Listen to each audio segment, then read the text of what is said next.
ना भाई आ जाओ।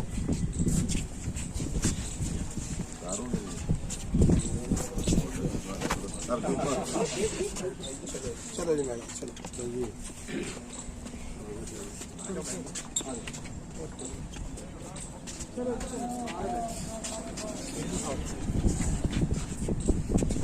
आ जाओ।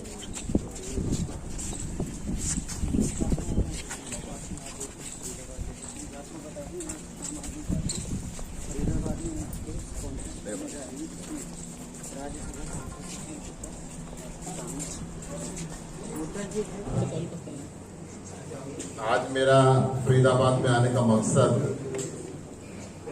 खोरी गांव में मानव अधिकारों का उल्लंघन जो फरीदाबाद नगर निगम कर रही है, 85 साल से बसे हुए वहां पे व्यक्ति उनके मकानों को बिना पुनर्वास व्यवस्था किए हुए तोड़ा जा रहा है। तो मकान उन्होंने खरीदे, अपने जीवन की सारी जमा पूंजी वहां पे लगाई, परंतु नगर निगम लगातार तीसरी बार वहां पे तोड़फोड़ कर चुकी है। हरियाणा के मुख्यमंत्री को भी मैंने लिखा, हरियाणा के अधिकारियों को भी लिखा, प्रधानमंत्री कार्यालय को भी लिखा कि किस प्रकार कोरोना के इस युग के अंदर गरीब व्यक्तियों को बिना किसी पुनर्वास व्यवस्था के जड़ से उखाड़ा जा रहा है।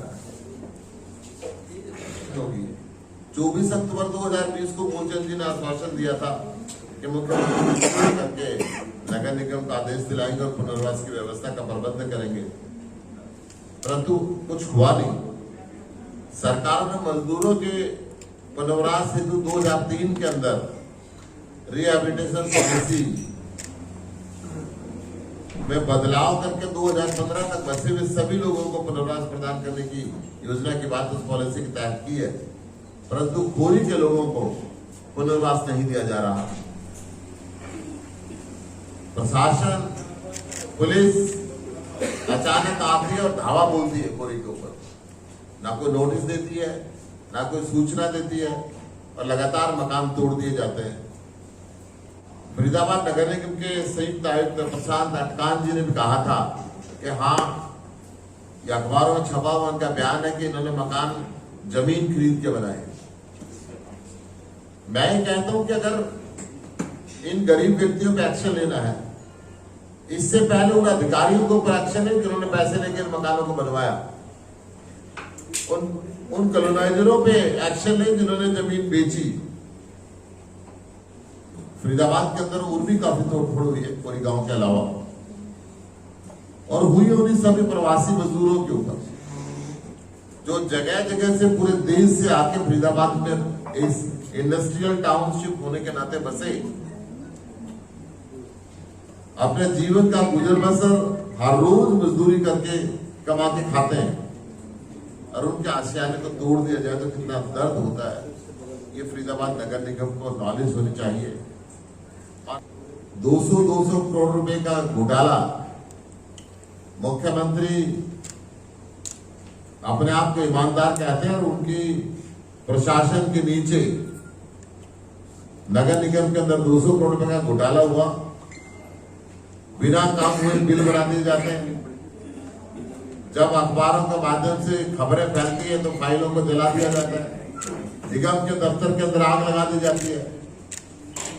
लोगों की आंख में धूल झोंकने के लिए जांच कमेटी बना दी जाती है मुख्यमंत्री जी की तरफ से। मैं कहता हूं कि उनकी आंख के नीचे ऐसे ऐसे घोटाले क्यों हो रहे? क्या वो खुद सम्मिलित है? क्या 200 करोड़ रुपए का हिस्सा मुख्यमंत्री जी तक गया है? आज नहीं गया तो वो लोग सलाखों के पीछे क्यों नहीं? ये बहुत गंभीर विषय है। बेटी बचाओ बेटी पढ़ाओ का नारा देने वाली हरियाणा सरकार इन बेटियों के ऊपर भी इतना अत्याचार कर गया यहाँ पे कि उनको बेघर इस कड़कती हुई गर्मी के अंदर करेंगे। पहले जब पीक में सर्दी थी जब तोड़ा था, जमीन की छतें निकाल दी थी। अब पीक में गर्मी चल रही है, अब तोड़ा जा रहा है। ऐसी स्थिति से मैं माननीय मनोहर लाल खट्टर जी से निवेदन करना चाहूंगा, आपके चैनल के माध्यम से प्रधानमंत्री जी से निवेदन करना चाहूंगा। मैं हरदीप पुरी जी जो केंद्रीय यूडी मिनिस्टर है उनसे निवेदन करना चाहूंगा, आप बहुत बड़े बड़े पोस्टर लगा के जहां झुकी वहां मकान का नारा देते हैं, परंतु फरीदाबाद के अंदर इनके खरीदे के जमीन पे बनाए हुए मकानों को तोड़ने से पहले आप कोई पुनर्वास की व्यवस्था नहीं करते। 50,000 की आबादी इस देश का हिस्सा है ये। अभी हरियाणा के अंदर रहते हुए इनकी 3-3 पीढ़ियां गुजर गई है और आप इनके साथ पूरे देश के अलावा अलग बर्ताव करते। क्या जहां झुकी वहां मकान का नारा वो झूठा है प्रधानमंत्री जी का? क्या हरियाणा के मुख्यमंत्री मनोहर लाल खट्टर जी की पुनर्वास योजना झूठी है? अगर वो सच्ची है तो पूरी के लोग उससे वंचित क्यों रखे जा रहे हैं? फरीदाबाद के प्रवासी भाई, फरीदाबाद में रहने वाले बिहार के, बंगाल के, उत्तर प्रदेश के और हरियाणा के कोने कोने से आए मजदूरों के साथ ऐसा व्यवहार क्यों किया जा रहा है? मैं क्वेश्चन मीडिया के माध्यम से आप लोगों को भेज रहा हूँ।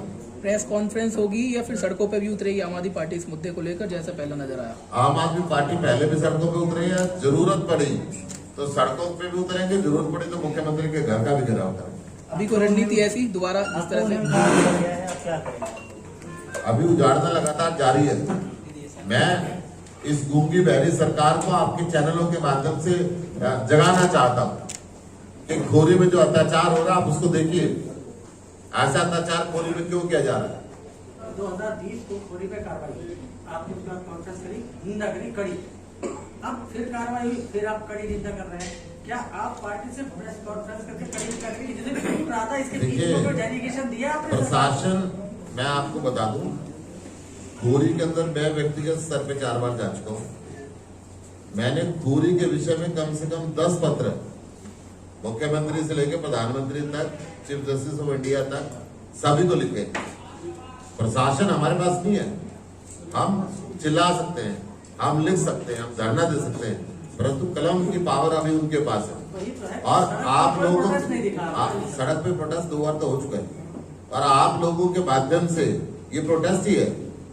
हमने फरीदाबाद के अंदर प्रोटेस्ट किया, मूलचंद शर्मा के घर को घेरा, लगातार मूलचंद शर्मा ने आश्वासन दिया क्योंकि वो मंत्री है, कैबिनेट मंत्री है, यहाँ पे रह रहे हैं। लगातार इस बात को संजीदगी से आम आदमी पार्टी ले रही है, परंतु भाजपा इस पे कहीं ना कहीं अपने आप को बहुत ऐसी महसूस कर रही है कि जैसे ये व्यक्ति ही नहीं है, मानव अधिकारों का खुलेआम उल्लंघन हो रहा है।